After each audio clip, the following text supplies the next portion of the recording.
Dando continuidade à história Castelos de Areia, escrito por Américo Simões. Todo amor é sagrado. Por amor, somos mais fortes.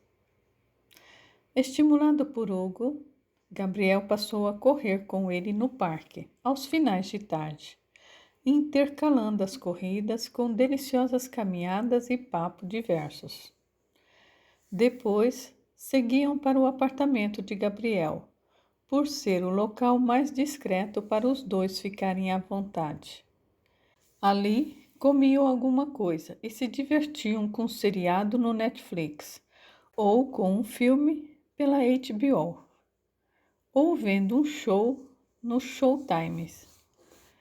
Foi num desses momentos que Hugo quis saber: você me disse que o seu pai não gostou nem um pouco de você ter escolhido psicologia para cursar na faculdade. E não gostou mesmo. Com letras garrafais ele me disse: meu filho, para que perder tempo com uma faculdade tão sem graça como essa?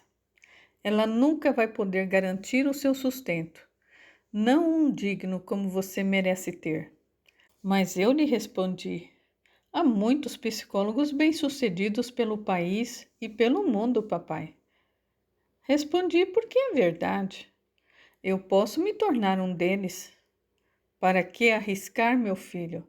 Nessa vida, apostas devem ser feitas naquilo que se tem maiores chances de se sair vitorioso.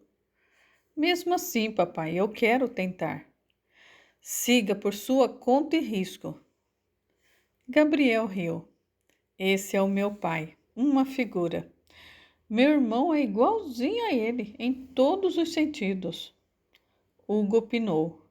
Deve ser muito bom ter um irmão, não? No meu caso, não fez a menor diferença. O Arthur, meu irmão, nunca se deu bem comigo. E temos apenas 1 ano de diferença um do outro. O Arthur só pensa em dinheiro, poder e status.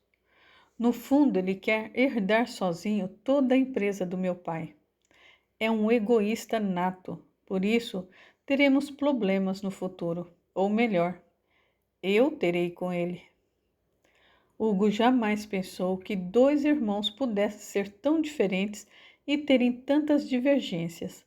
Para ele, laços de família era mais forte do que qualquer ambição. Mas, afinal, por que você fez psicologia? Perguntou Hugo a seguir. Em primeiro lugar, pelos mesmos motivos que levam a maioria a cursar a matéria: entender a si próprio e se ajudar. Depois, por perceber que eu me sentiria muito mais útil na vida escutando e ajudando o próximo na medida do possível, do que fazendo qualquer outra coisa.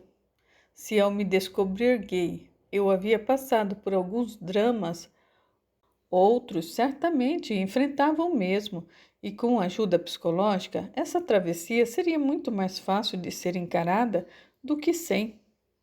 Por isso, eu pensei em me especializar no assunto para ajudar todos que enfrentam esse período, e é o que eu venho fazendo, de forma discreta, desde então. É muito importante o gay saber que não está só nessa difícil adaptação com a realidade e que ele pode encontrar apoio em terapias sensatas. Isso é formidável, Gabriel. Se tivesse me dado a chance de levar adiante uma terapia, eu certamente teria me sentido bem melhor com o fato de ser gay. É isso aí.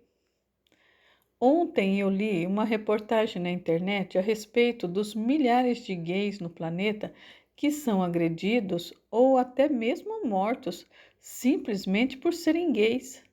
Isso me fez pensar se realmente vale a pena sair do armário ou não. Porque gays assumidos estão sempre em maior evidência, correndo muito risco de serem agredidos por aqueles que não os toleram do que os enrustidos. O seu ponto de vista, Hugo, é também o de muita gente. O que muito prejudica os gays é a visão distorcida que a maioria das pessoas tem a respeito deles. Muitos pensam que os gays querem desmoralizar os alicerces da família e destruir a moral e os bons costumes. Mas isso não é verdade. Eles também querem viver em família, construir uma família, ser, enfim, uma família. É justamente a intolerância, o preconceito e a violência que afastam os gays de uma família, da sociedade e das religiões. Se fossem bem recebidos, todos poderiam vê-los como realmente são, melhorando assim o convívio entre todos. E muito mais foi falado até o relógio pontuar meia-noite. Gabriel então levou Hugo de carro até o flat onde ele residia. Nos vemos amanhã? Perguntou amorosamente para o rapaz. Sim, respondeu Hugo, olhando apaixonadamente. Na mesma bate-hora, o mesmo bate-local. Os dois se desejaram boa noite e Gabriel esperou até que Hugo entrasse no flat. Só então ligou o motor e partiu acelerando devagarzinho, ao som de Lady Gaga, a cantora revelação do momento, tocando bem alto o som do veículo. Dias depois, os dois foram ao show da turnê do Coldplay, que alcançava grande sucesso mundial com a música Vida la Vida, de 2008. Foi um memorável show. Ambos se divertiram muito. O namoro com Gabriel fez Hugo voltar a dar o melhor de si nos treinos e no jogo, surpreendendo até o seu técnico, os colegas do time, os diretores e os fãs espalhados pelo país e pelo mundo. O rapaz se sentia novamente feliz, amado. A vida voltara a ter um grande sentido. Com Gabriel, Hugo também começou a frequentar as baladas e eventos para os quais era convidado. Sendo Gabriel um cara másculo, nada afeminado, ninguém poderia suspeitar que ambos eram namorados. Mas havia certamente quem achasse estranha a aproximação dos dois e o fato de estarem sempre ligados. Esses eram encarados pelos céticos como maldosos e invejosos. Surpresas da vida. Nesse interim, na cidade de Sydney, Austrália, Sônia Mendonça deixava a lanchonete onde trabalhava exausta após mais um dia de serviço. O que mais desejava naquele momento era tomar um banho, vestir uma roupa limpa e cheirosa e ir para a cama. Àquela hora, o bairro já estava bem silencioso e as calçadas quase vazias. Era uma daquelas noites raras de outono em que o céu fica forrado de estrelas lindas e o luar mais intenso. Apertando o passo como se estivesse atrasada para um encontro, Sônia seguia o caminho para casa, chegando a parar por 2 vezes para ajeitar o sapato novo que voltara a lhe incomodar os pés. Vozes então despertaram-na dos planos que fazia consigo para o dia seguinte. Vozes alteradas, sons esquisitos e gemidos esganiçados ecoavam em um beco à sua frente. Diante do local, Sônia Mendonça parou. Ali, garotos com seus casacos e bonés coloridos aprontavam alguma coisa com alguém. Por ser um local mal iluminado, ela não podia saber exatamente o que estava acontecendo.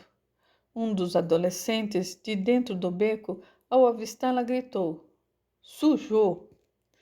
Rapidamente, ele e seus amigos saíram correndo do lugar, e se Sônia não lhes tivesse dado passagem, tê-la iam derrubado.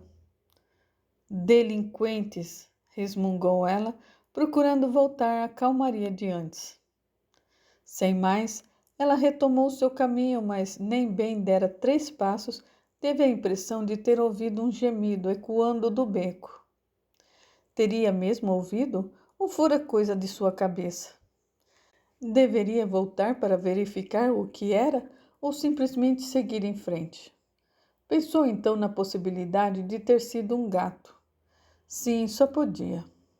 Ao mover-se novamente, o gemido voltou a ecoar até os seus ouvidos. Ainda que não quisesse, por medo, ela retornou ao local. Há alguém aí? Perguntou, espremendo os olhos para enxergar melhor o interior do beco. O gemido se repetiu e Sônia impostou a voz. Quem está aí? Responda! Nenhuma resposta, senão silêncio. O melhor a se fazer, no caso, seria mesmo continuar o seu caminho e chamar um policial para verificar o lugar. Novamente um grunhido alcançou os seus ouvidos e a necessidade de desvendar o mistério fez Sônia entrar no beco, caminhando compassadamente em direção aos fundos. Ela mesma nunca se vira tão corajosa como naquele instante. O gemido se repetiu no exato momento em que ela avistou alguém caído sobre o chão de paralelepípedos. O que via parecia ser cena de um pesadelo. Assustou-se ainda mais ao perceber que se tratava de um garoto, de não mais de 15 ou 16 anos de idade. Os olhos da vítima ainda transpareciam medo e desespero pelo que acabara de lhe acontecer. O corpo se esvaía em sangue. Imóvel, apenas seus olhos pareciam ter vida. O que fizeram com você, criatura? Questionou Sônia, horrorizada. Socorro! Ela começou a gritar até perceber que de nada adiantaria. Isso fez com que ela apanhasse o celular de dentro da bolsa e ligasse para o 911. E quando não obteve sinal, corresse para fora do local até que pudesse pedir por socorro. Em seguida, ligou para o marido para lhe explicar o que havia descoberto. Quando a ambulância chegou, Sônia imediatamente guiou os paramédicos até o jovem agredido. A polícia chegou bem no momento em que a vítima era colocada dentro da ambulância. George chegou em seguida. A senhora conhece a vítima? Perguntou-lhe um dos policiais. Não, respondeu Sônia imediatamente. Trabalho perto daqui, no Sandsburg Lanchonete. Voltava para minha casa quando... Sônia não conseguiu completar a frase. Bambeou e George a amparou em seus braços. A vítima está sem os seus documentos, explicou um dos paramédicos aos policiais. Deve ter caído no beco. Vamos tentar localizar. Sem mais, a ambulância seguiu seu destino, deixando com as autoridades o endereço do hospital ao qual pertencia. A seguir, a polícia começou uma busca em vão pelos documentos da vítima. Nada foi encontrado no beco. Sabendo que naquela noite a esposa não sossegaria enquanto não soubesse do estado de saúde do garoto agredido, George levou-a até o hospital para onde havia sido levado. Ali o casal foi rapidamente posto a par dos procedimentos médicos que o adolescente recebera desde que dera entrada no pronto-socorro. Que judiação! Lamentou Sônia, derramando-se em lágrimas no ombro do marido. Essa juventude de hoje não tem jeito mesmo. Drogam-se tanto que acabam fazendo isso com um semelhante. É lamentável. As drogas estão destruindo as novas gerações. Que pena. Calma, meu amor. Ele ficará bem, opinou George, querendo muito confortar sua esposa. A sorte desse menino foi você ter passado em frente ao beco, bem naquele instante. Se não tivesse, ele provavelmente não teria tido chances de sobreviver. E agora, George? Sem documentos, como é que o hospital e as autoridades vão avisar os pais desse garoto? Eles precisam saber o que lhe aconteceu. Será um baque, certamente, mas precisam tomar conhecimento do ocorrido. Sim, com certeza. Mas enquanto ele não recobrar os sentidos, ficará difícil de localizá-los, a não ser que alguém dê parte na polícia pelo seu desaparecimento. Tomara que o façam, argumentou Sônia, quase implorando aos céus. Levou praticamente 2 semanas até que o adolescente despertasse do coma.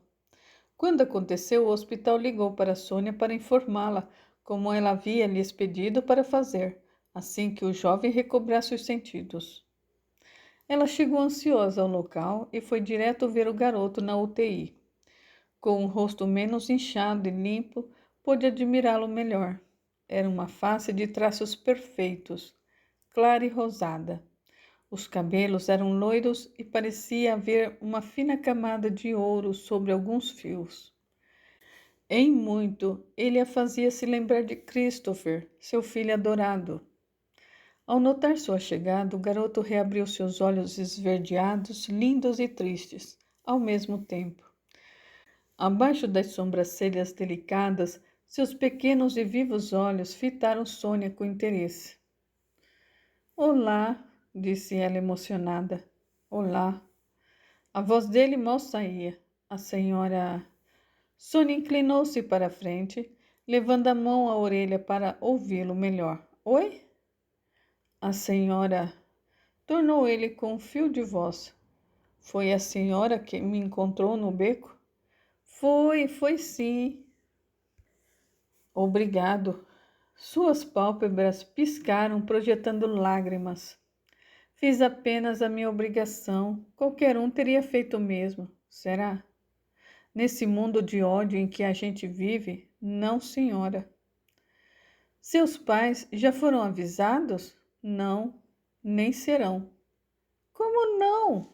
Eles precisam saber do que lhe aconteceu, onde você se encontra. Eles devem estar preocupados. Você está internada aqui nesse hospital já faz 2 semanas. Eles não estão nem aí para mim. Que nada, todo pai e toda mãe se preocupa com seus filhos. Não os meus, acredite. Jamais soube de um pai ou de uma mãe que não se importasse com seu filho. Eu prefiro não falar a respeito. Tem a ver com drogas, é isso? Não, dona. Mas também eu não vou dizer que eu não as uso de vez em quando. Sei. Sônia achou melhor mudar de assunto, pelo menos por hora. Seu nome, você ainda não me disse. David. Prazer, David. O meu nome é Sônia. Trabalho no Salzburg. Conhece? Quem não conhece? Faz o melhor hambúrguer da cidade. Pois é. Uma breve pausa e ela perguntou: Você mora perto? Trabalho lá perto. Certo. Sônia sorriu e se sentiu feliz por dizer: Se você quiser que eu ligue para os seus pais e explique a eles o que lhe aconteceu, eu posso fazer. Esqueça, dona. Para mim não custa nada. O adolescente abaixou os olhos e uma nova expressão de tristeza tomou-lhe a face. Sônia aproveitou o momento para lhe perguntar o que muito a intrigava. Os vândalos que agrediram você, David, você os conhecia? Quem são? Eram traficantes? Por que fizeram isso com você? Já os tinha visto antes, de longe. Não moro no bairro. Venho para essas bandas só mesmo para zoar com a gente. A polícia está aguardando você melhorar para poder descrevê-los. É melhor esquecer tudo isso, dona. Não, você deve cooperar antes que eles façam o mesmo a outro rapaz na rua. Além do mais, não é justo que fiquem impunes ao que lhe fizeram. Ainda assim, eu prefiro ficar na minha, é mais seguro. Sônia mordeu os lábios, preferindo mais uma vez concordar com o jovem, pelo menos por hora. Nos dias que se seguiram, David continuou se recusando a passar qualquer informação a respeito dos seus pais. Tampouco quis descrever os seus agressores para a polícia e mentiu para eles dizendo não recordar da fisionomia de nenhum deles, por ter sido pego de surpresa e logo em seguida arrastado para o beco escuro.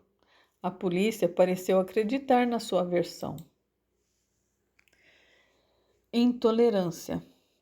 Ao receber a alta do hospital, Sônia e George fizeram questão de levar David até sua casa. Pelo caminho, ela tentou alegrá-lo com palavras de otimismo que pareceram surtir efeito sobre o rapaz. Ao chegarem ao bairro, bem perto do beco onde David havia sido agredido, o jovem pediu para que parasse um veículo. Aqui está bom, muito obrigado, disse ele com sinceridade. Sônia desceu do carro, acompanhada de George. Desejo-lhe boa sorte, David, falou ela com a mesma emoção que teria ao se despedir de um filho. Obrigado, dona. Devo-lhe uma. A seguir foi a vez de George se despedir do garoto. Se precisar de nós, por alguma eventualidade, é só nos procurar. Ele entregou seu cartão de visita. Obrigado. O senhor também foi muito bom para mim. Era visível o esforço que o adolescente fazia para não chorar na frente do casal. Onde é a sua casa? Perguntou-lhe Sônia a seguir para poder visitá-lo quando desejasse. Minha casa? Bem, David riu. Minha casa é aqui. Ela enviesou o senho, sinal de incompreensão. Aqui? Aqui onde, David? Ele novamente riu, exibindo seus dentes perfeitos. Ando morando na rua ultimamente, dona. Eu não tenho uma casa propriamente falando. Mas, desde que os meus pais me expulsaram de casa, eu fiz da rua o meu cafofo. Ah, não pode ser. Sônia perdeu o chão. Eu não me importo, completou David, parecendo bem seguro do que dizia. Bem, obrigado mais uma vez por tudo. Adeus. Sônia e George entraram novamente no carro e, acenando para o adolescente, partiram. Nem bem chegar à esquina, o veículo deu marcha ré. Ei! Chamou Sônia pela janela do automóvel. O que foi, dona? Sônia abriu a porta e saiu dizendo: Eu não posso deixá-lo aqui, David. Você está em recuperação. Não pode ficar sozinho numa hora dessas. Permita-me que eu procure os seus pais, que eu leve até eles. Não, dona, isso não. Eles me odeiam. Deixe-me conversar com eles. Não, obrigado. Os olhos muito abertos de Sônia fitavam recriminatoriamente o lindo e frágil rapaz. Então, ela bufou impaciente. Um minuto, por favor. Sônia contornou o veículo e cochichou algo com George, que se mantinha no assento aguardando por ela. Então ela voltou até David e, muito segura do que pretendia, falou: Eu conversei com meu marido e ambos decidimos levá-lo para nossa casa, onde você poderá ficar até que se sinta totalmente restabelecido. Dona Sônia, eu tenho certeza de que a senhora já tem os seus problemas. Não queira mais um. Por favor, David, aceite. Vou me sentir melhor assim. O adolescente respirou fundo e, livre da paralisia momentânea, acabou aceitando o convite. Está bem. Se eu não vou realmente ser um problema para vocês. Dessa vez, o jovem não conseguiu conter as lágrimas. Pelo espelho retrovisor do carro, George pôde vê-las riscando, sem parar, a face de Anjo. Quando na casa, Sônia ajeitou o quarto de hóspede para o jovem. Depois preparou-lhe algo para comer e deixou-lhe claro, mais uma vez, que se sentisse à vontade enquanto estivesse hospedado ali. Pediu-lhe apenas que não levasse estranhos para dentro de sua casa e nem fizesse uso de drogas no local. Isso ela e George realmente não aprovavam. Está bom? Perguntou Sônia, alegre por vê-lo sorvendo com vontade a canja que lhe preparara. Com um brilho alegre nos olhos, David assentiu. Ao término da refeição, o garoto fez questão de ajudá-la com a louça. Tirou a mesa e pôs tudo no lava-louças, ainda que Sônia lhe pedisse para não se preocupar com aquilo. Não custa nada, disse ele com ação. Depois os dois seguiram para a sala, onde se sentaram no sofá e começaram a trocar ideias. E o seu trabalho? Quis saber Sônia. Você me disse que trabalhava, não? Sou autônomo, digamos assim. Se quiser, eu posso arranjar algo para você na lanchonete. Sério. Um trabalho ali seria bem melhor do que eu tenho feito para descolar algum trocado. Não me vai dizer que é traficante. Não, mas quase fui, diante da circunstância. Não faça isso. Sequer pense a respeito. Ele ia dizer alguma coisa, mas pareceu mudar de ideia. Seu rosto o entristeceu e seus olhos lagrimejaram. O que foi? Empertigou-se Sônia, também se entristecendo por ver o jovem naquele estado. A senhora me diz que nunca conheceu um pai e uma mãe capaz de não se importar com seu filho, mas eles existem. Os meus pais não são os únicos, há muitos outros iguais a eles. E tudo porque não aceito os filhos como são, como vieram ao mundo. Se a senhora tivesse um filho como eu, talvez reagisse da mesma forma que os meus pais reagiram, e outros mais por aí espalhados pelo planeta. Eu não compreendo. Eu amo o meu filho acima de tudo. Eu sou louca por ele. Eu sou capaz de qualquer coisa por ele, ainda mais por ser ele o meu único filho. Mirando fundo os olhos verdes em Sônia, David se fez direto. E se o seu filho fosse gay, a senhora o amaria da mesma forma? A palavra gay ecoou de forma assustadora pelo interior de Sônia. Você disse gay? Disse sim, eu sou gay. E eu não tenho nenhum problema em assumir isso perante as pessoas. Naquela noite em que a senhora me encontrou, eu estava fazendo ponto quando aqueles caras apareceram e me puxaram para dentro do beco. Eles realmente teriam me matado se a senhora não tivesse aparecido. Você disse ponto? Disse sim. Quando você diz ponto, você quer dizer prostituição. Desde que eu fui expulso de casa por ser gay, eu passei a me prostituir para sobreviver. Naquele instante, Sônia Mendonça não sabia dizer para si o que era mais horrível em relação ao adolescente. Se era o fato dele ser gay ou um garoto de programa, ou as duas coisas ao mesmo tempo. Sua decepção com ele era tamanha, tão grande, que a fez se sentir mal. Sem perceber o que se passava com ela, David voltou a falar. Eu estava revoltado com os meus pais pelo que fizeram, sabe? Acho que ainda eu estou. Eles foram impiedosos comigo. Em questão de segundos, esqueceram tudo o que eu significava na vida deles, pelo simples fato de eu ter me assumido gay. Nada do que eu fui para eles importou nessa hora e desde então. Apagou-se tudo simplesmente por causa do maldito preconceito e da vergonha de ter um filho gay. Sônia pareceu não ouvi-lo, pois não se sensibilizou com o que ouviu. Tudo o que disse foi: Você é tão bonito. Não deveria se prostituir. A senhora está querendo me dizer que só os feios é que devem se prostituir? Ele riu. Não. Assustou-se Sônia completamente sem chão. Uma breve pausa e David repetiu a pergunta feita há pouco. A senhora não me respondeu. Se o seu filho fosse gay, a senhora o amaria da mesma forma? Sônia sentiu seu coração disparar. O que ela mais queria naquele momento era desaparecer dali.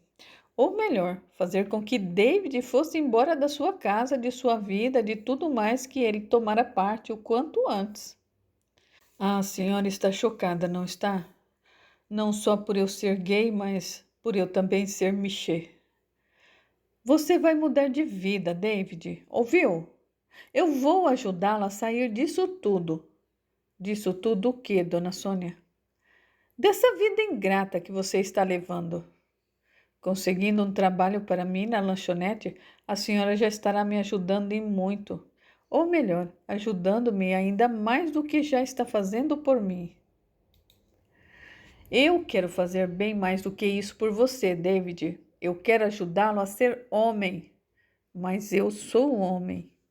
Homem de verdade, eu quero dizer. Não é porque eu deseje outros homens que eu deixei de ser um. Mas isso não está certo. Não é certo. Não é certo. Ser homossexual é uma questão de opção, todos sabem. Não é opção, dona Sônia. Se fosse diante do tamanho preconceito que existe na humanidade, seria mais sensato optar por não ser gay. Só que não temos controle sobre isso. É o mesmo que querer deixar de ser preto, japonês, anão ou velho. Não dá para mudar pelo simples querer. Me escuta, David. Eu vou levá-lo até os seus pais e... Escute, minha senhora, dona Sônia. Os meus pais não me querem mais como filho. Não fazem questão da minha presença, tampouco querem saber se eu continuo vivo ou não. Na verdade, para eles, eu morri no dia em que eu saí do armário. O problema, meu querido, não está nos seus pais, está em você. Nessa sua insistência em querer ser gay. Não tenho problema algum em ser gay. Os meus pais é que têm problema com isso. E pelo visto a senhora também. E aqueles caras que me espancaram e por pouco não me mataram. Se você optasse por não ser gay, não teria passado por nada disso. Por isso, o melhor que tem a fazer é voltar a se comportar como um homem heterossexual normal. O garoto se levantou. Eu vou embora. Não, espere, eu vou sim. A senhora é tal qual meu pai e a minha mãe, preconceituosa, moralista e hipócrita. Aposto até que está arrependida de ter me acudido naquela noite. Um gay ainda mais prostituto? Que sorte seu filho ter nascido hétero. Se tivesse nascido gay, ele teria sido tão infeliz quanto eu, nas mãos dos pais dele. Sem mais, David seguiu para o quarto para pôr o seu tênis e, quando reapareceu na sala, falou claramente: Obrigado mais uma vez por tudo. Ele já ia abrindo a porta da frente da casa quando voltou-se para Sônia e disse seriamente: A senhora acredita em Deus, não acredita? Em providência divina, não é mesmo? Eu também acredito. Pois bem, foi ele quem pôs a senhora no meu caminho, para me salvar naquela noite fatídica. Então eu lhe pergunto, por que Deus se preocuparia comigo, um gay, se reprovasse o que eu sou na alma? A resposta de Sônia foi rápida e precisa. Deus me pôs no seu caminho, David, para salvá-lo dessa imoralidade em que você vive, para conduzi-lo de volta aos padrões normais do comportamento humano, como lhe propus há pouco. O garoto mal podia acreditar no que a mulher havia dito. Foi o suficiente para fazê-lo abrir a porta de vez e partir. Sônia permaneceu ali em choque por saber que David, aos 15 ou 16 anos de idade, havia decidido ser gay assumido e mexer.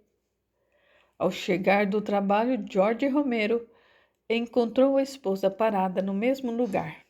Sônia, você está bem? O que houve? Preocupou-se o marido ao ver a sua apatia e palidez. Ela, com muito custo, contou-lhe tudo o que David lhe revelara. George rapidamente a repreendeu por sua atitude, e Sônia, tão rápido quanto ele, defendeu-se no mesmo instante. Eu não suporto gay! Esquece o fato dele ser gay, Sônia. Lembre-se apenas de que ele é um ser humano tal qual você. Não, George, ele não é igual a mim. Você sabe que ele não é. E se for mesmo verdade que um gay já nasce gay, então eu sou ainda muito mais diferente dele, de todos, porque eu sou normal, normal. A réplica de George foi precisa. Quem realmente nesse mundo é normal, Sônia? Quem? O bando que mandou Cristo para a cruz? Os que esmurraram David quase até a morte? Os ambiciosos pelo poder capaz de tudo, até mesmo de destruir a humanidade para atingir os seus objetivos? Quem? E tem mais, que mal fizeram os gays a você ou para qualquer um, a ponto de criar tanto asco em seu coração por eles? Responda-me, mulher. Ao ver o marido se preparando para sair novamente, a mulher se exaltou. Aonde você vai?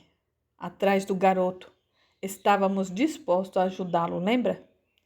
Isso foi enquanto eu achava que ele era normal, George, normal. Mesmo assim, eu vou trazê-lo de volta para cá, porque eu sei que ele está necessitando de amparo.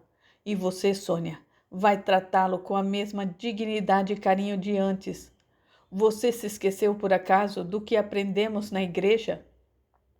Que devemos estender a mão ao próximo, independentemente de sua cor, raça ou religião? Sem mais, George Romero Deixou a casa, pegou seu carro e partiu. Logo estava diante do local onde David e outros como ele faziam ponto.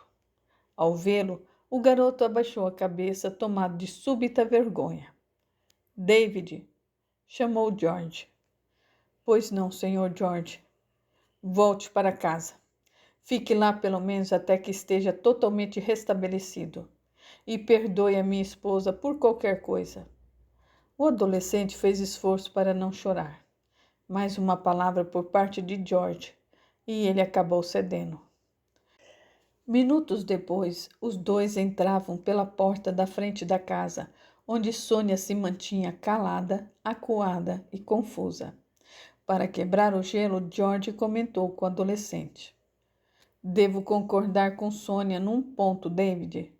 No que diz respeito a você procurar os seus pais para tentar uma reaproximação. O senhor acha mesmo que eu devo procurá-los? Se eles souberem que eu me prostituí enquanto estive longe de casa, aí é que eles não me perdoarão jamais. Se ser gay para eles já é um horror, ter me deitado com outros homens por dinheiro é hediondo. Eles não precisam ficar sabendo disso. Como explicar o meu espancamento? Bem, eles vão achar é pouco o que me aconteceu. Acho até que se tivesse morrido naquela noite, para eles teria sido melhor. Seria mais fácil explicar para a família, para os amigos e conhecidos, o porquê do meu sumiço. Ao me assumir gay, eles me disseram: ser gay é viver em pecado, é se condenar ao inferno. Já aqui e agora, ser gay significa promiscuidade, doença, solidão e infelicidade. É isso que você quer para você? Se é, então fique longe de nós. Nunca mais nos procure. Então, não há por que procurá-los.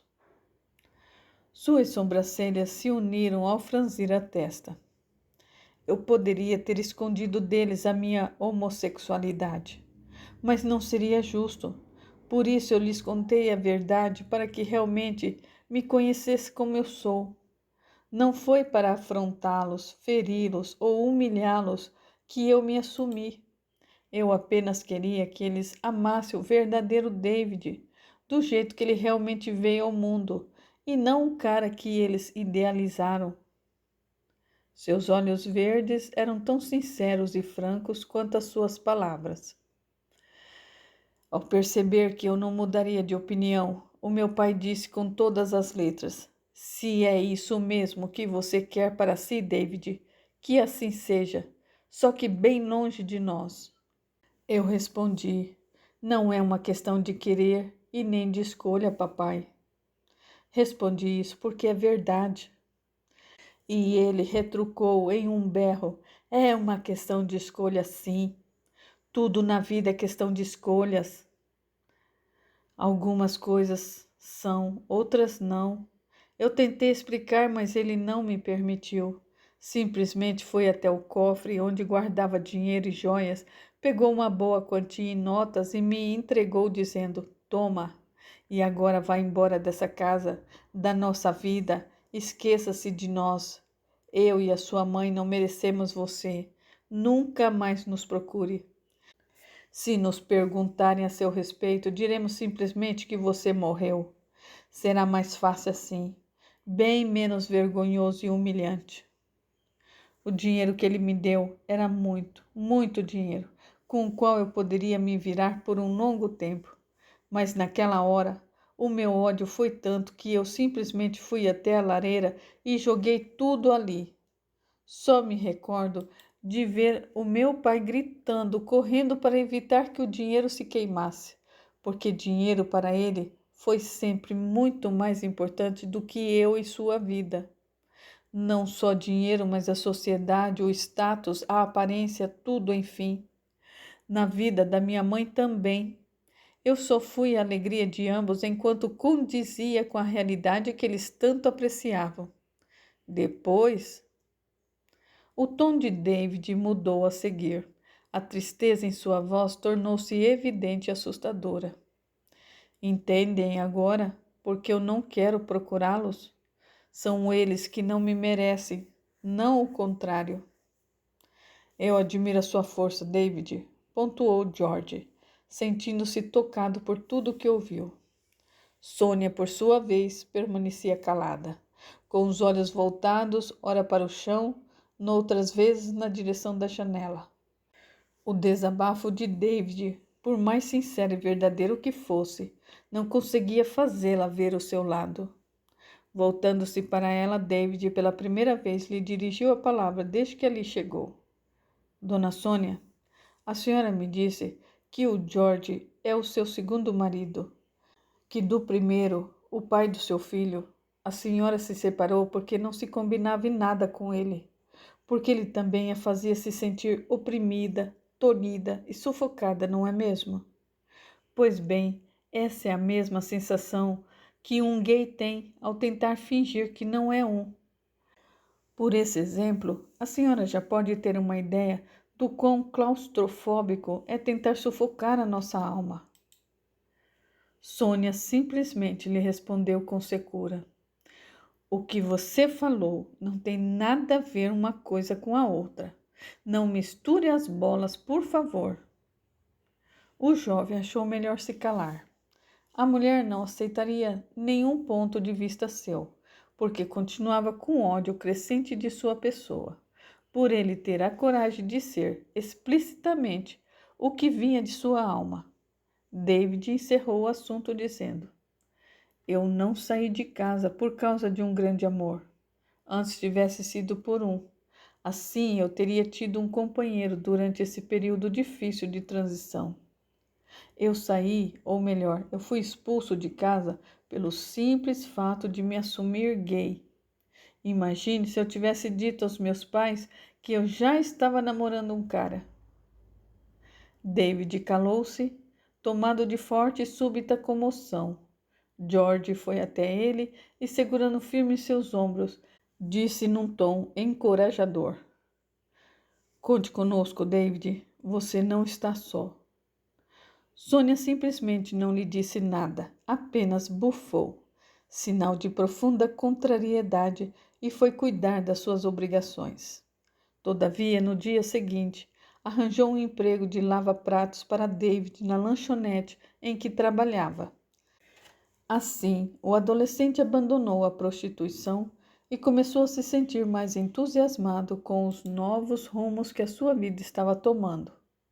De agora em diante, teria maior oportunidade de arranjar um namorado que o ensinasse a amar, como todos merecem ser amados.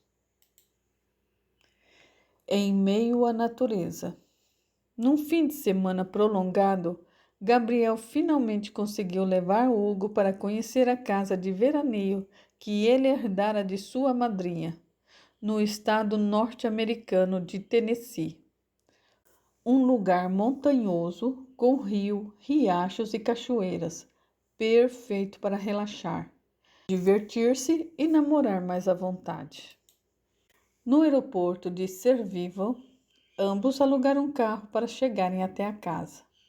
Além dos limites da cidade, tudo o que se via era o verde esplendoroso da vegetação, que ladeava a estrada, que mais parecia um fio a cortar tudo aquilo.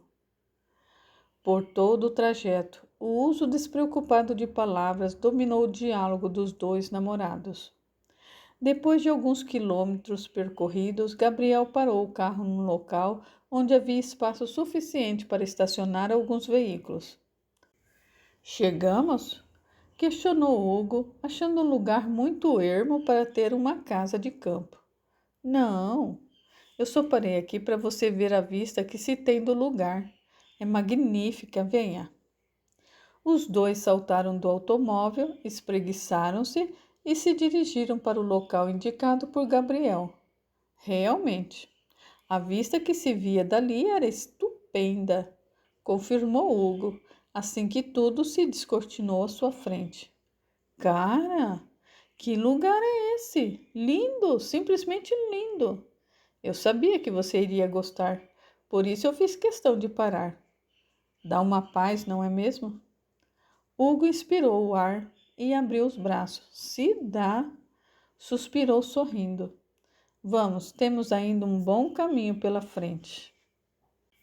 E novamente os dois entraram no carro e seguiram viagem, pela estrada que serpenteava a floresta verdejante e brumosa.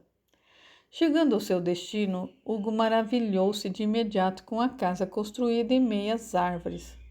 Uma casa pré-fabricada, com chão em tábuas largas e teto de vigas altas, forrado de madeira envernizadas.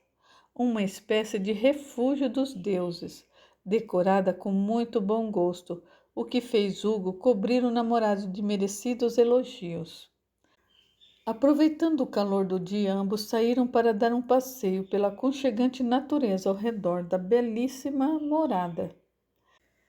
Seguiram por uma trilha ladeada de magníficas coníferas e caducifólias, verde, enfim, a se perder de vista. Levou tempo para que Hugo percebesse que o calor exorbitante que sentia naquele momento provinha mais do seu interior do que propriamente do exterior. Era por estar ao lado de Gabriel, a quem amava cada dia mais, e que vivia aquela febre contente. Admirando seu perfil, ele pensou no quanto Gabriel era perfeito e no quanto a sua perfeição o apavorava, porque já o encontrara antes em Christopher e o perdera em meio a tanta dor e sofrimento. Nunca mais gostaria de provar aquilo, nunca mais. O que foi? Perguntou Gabriel, despertando Hugo de suas inquietações. Algo preocupa. Como você pode me conhecer tão bem em tão pouco tempo? Pois é, mistério que a vida não explica. Gabriel riu. E então, o que é? Eu estava pensando no quanto você é maravilhoso e no quanto eu temo de perdê-lo. Acredite em nós, Hugo. Eu tento, mas é tão difícil quando se sabe que o outro pode mudar de opinião de uma hora para outra e com isso arrasar com seus planos, como fez aquele que você tanto amou? Hugo não precisou responder que sim. Hugo, cada um é um. Cada relacionamento é uma história. Conosco pode ser tudo diferente. Eu sei. Se sabe porque o drama, insegurança. Total. Hugo riu e Gabriel riu com ele. Venha, eu quero levá-lo para conhecer o rio. No verão podemos até nadar nele. Que maravilha! Está aí algo que eu nunca fiz, nadar no rio. Seria uma boa experiência. Em meio às flores silvestres e à relva macia, os dois seguiram entusiasmados até as águas ocultas pelas sombras do bosque. O local era realmente estupendo. Conferiu Hugo assim que se viu ali.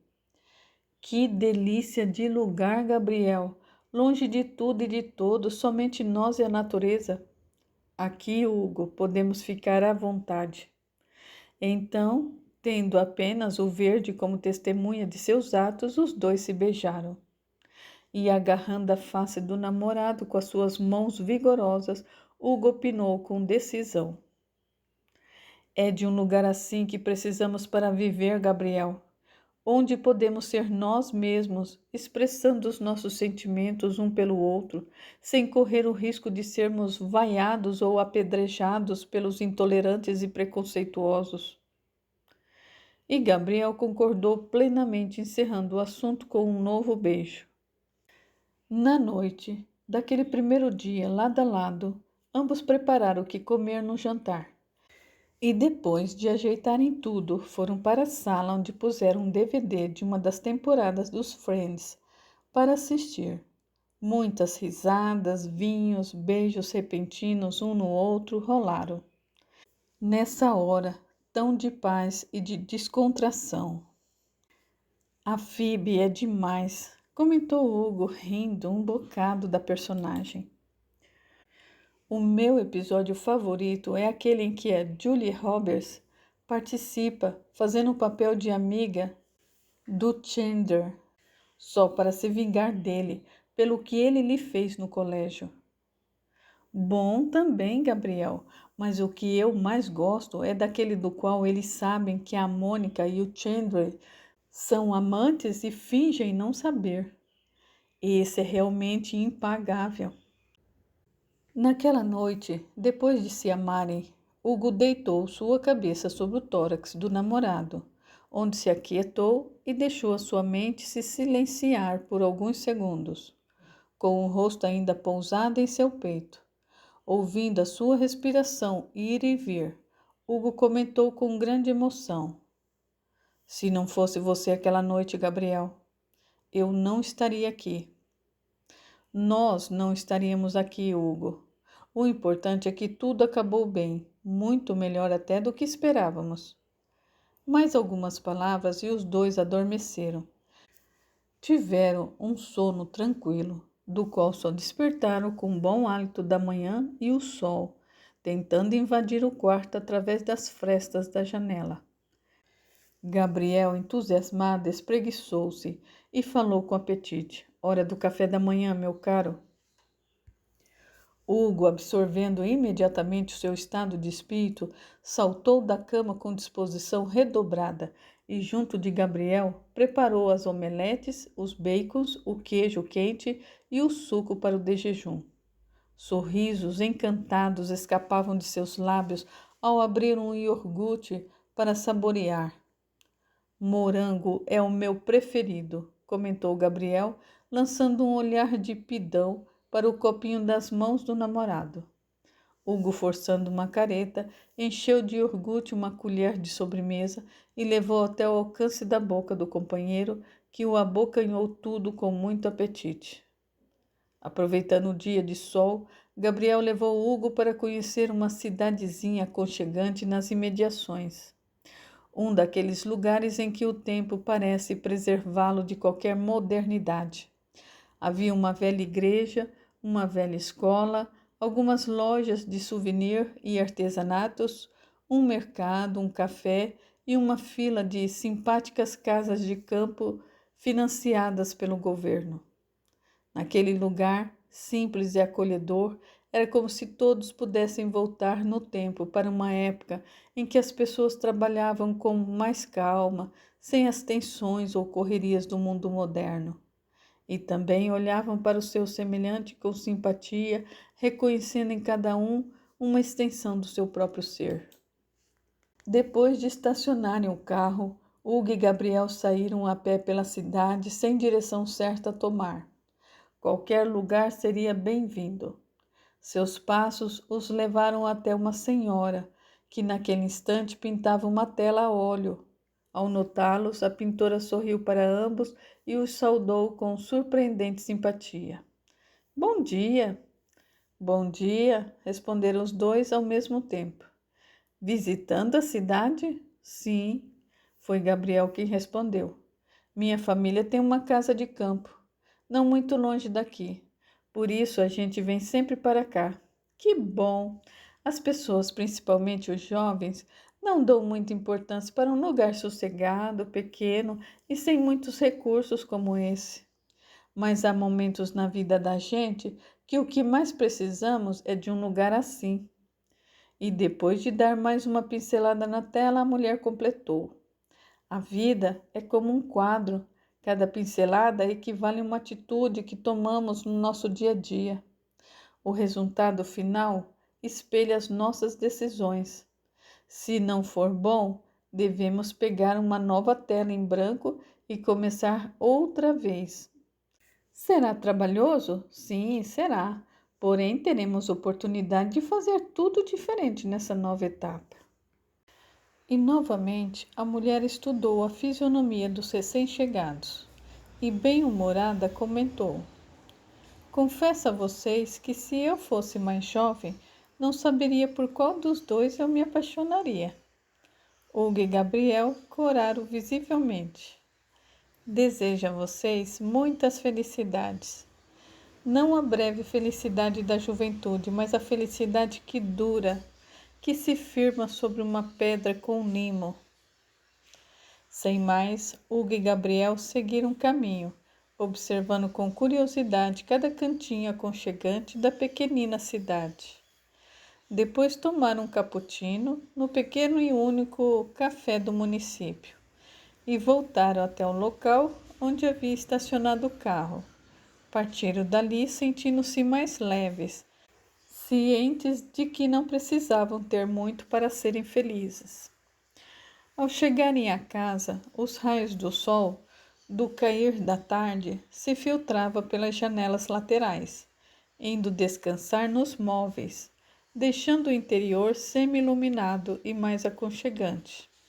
Depois de um rápido giro por ali, Gabriel levou Hugo para conhecer mais um pedacinho dos arredores. Subiram por trás da morada, seguindo por uma vereda que passava por entre as árvores. Este foi sempre o meu passeio predileto desde garoto, comentou Gabriel, voltando os olhos para o passado. Chegando à parte mais alta do lugar, os dois se sentaram num tronco de árvore que havia ali e se deixaram temporariamente contagiar-se pela paz do local. Era um desses fins de tarde em que o céu explode de estrelas e a lua já pode ser vista redonda, amarela e exuberante. Uma brisa calma movia os galhos e folhas das magníficas coniveiras e caducifólias. É tão bom ficarmos longe de tudo e de todos às vezes, não? Num lugar silencioso como este, curtindo simplesmente o silêncio, comentou Gabriel totalmente zen. É dessa forma que eu me sinto bem mais próximo de Deus. É como se ele falasse comigo por meio do silêncio. Ele suspirou. Diante de um lugar assim, tão lindo, impossível deixar de perceber que só mesmo uma inteligência tamanha poderia ter criado tudo isso e continuar mantendo tudo em perfeito funcionamento. Sem dúvida, admitiu Hugo também em paz, o que me faz lembrar de uma antiga canção de ninar que a minha mãe cantava para mim, e depois que ela morreu, meu avô passou a cantá-la. Talvez você a conheça. Dizia assim: quem pôs as estrelas no céu? Foi Deus. Quem pintou o universo? Foi Deus. Quem criou os mares e as planícies? Foi Deus.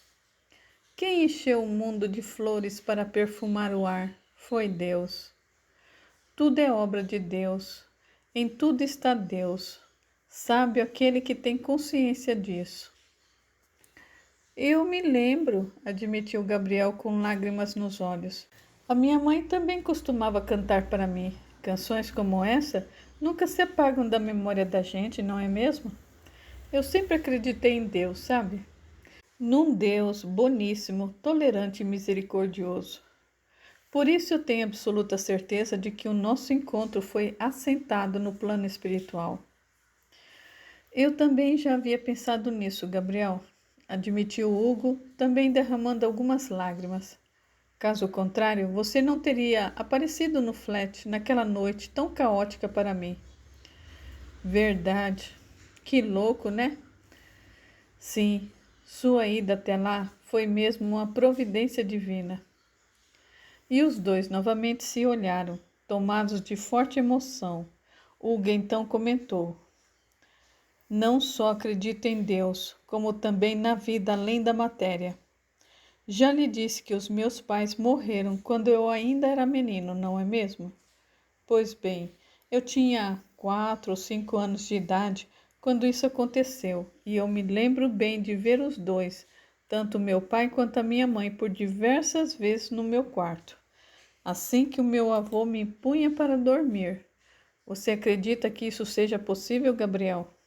Ou você acha que tudo não passa de uma fantasia da minha cabeça? Acredito em tudo, Hugo, até que seja provado o contrário. Eu nunca tive uma visão desse tipo, mas eu sei que muitas crianças têm e que muitos adultos, antes de morrerem, também comentam ter visto um parente seu já falecido. Outro dia eu li uma matéria muito interessante sobre reencarnação. Desde então eu tenho refletido a respeito. Estou quase certo de que há um elo que une todos nessa vida. Um elo que possivelmente teve início em existências passadas. Pode ser.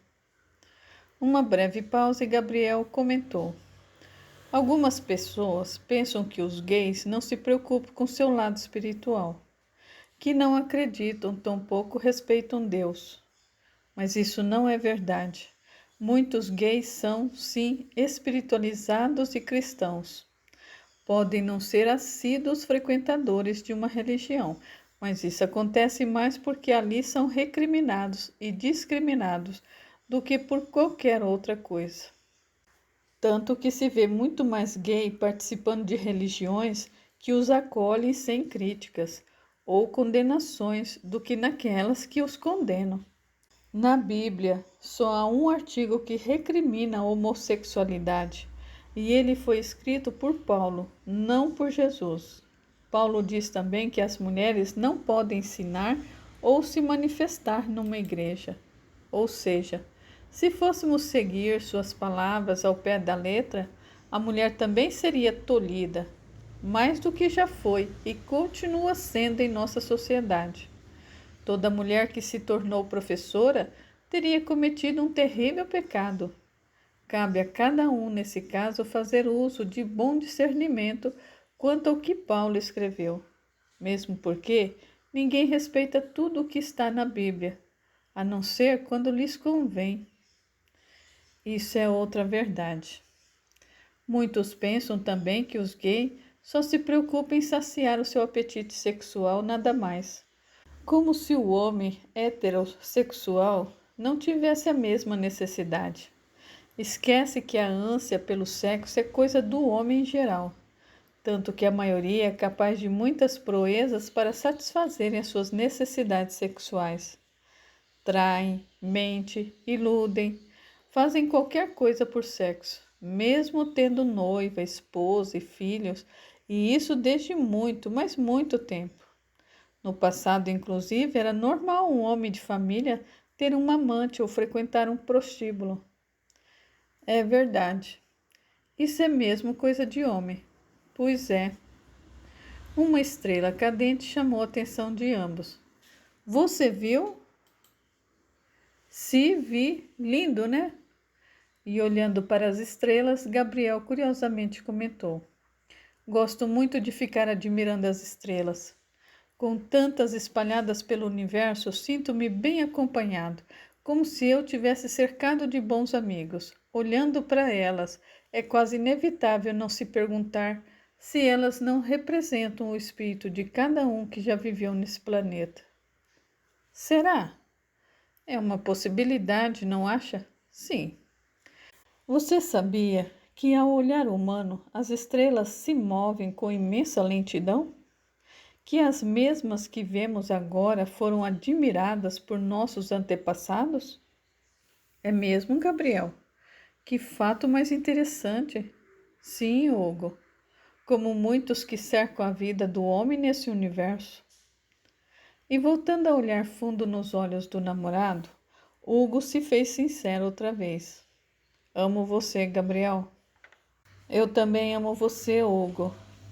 E novamente ele o beijou, forte e intensamente. Gabriel então ficou de pé num pulo e disse preocupado: o jantar. Ficamos tão entretidos um com o outro que nos esquecemos de preparar algo para comer. Calma aí, Gabriel. Se não tiver comida, a gente mata a fome com amor. É. Aham. Se essa moda pega. Quem dera pegasse e se espalhasse pelo mundo. Assim a humanidade seria muito mais feliz. Assim que chegaram à casa, Gabriel engoliu uma barra de cereal em 3 dentadas. Não suportaria esperar até que o macarrão estivesse pronto e saboroso.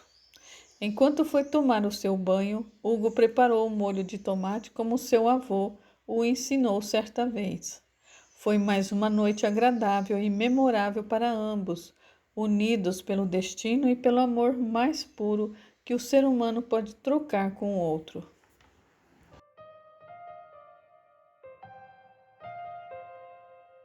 Aguardem, a história continua.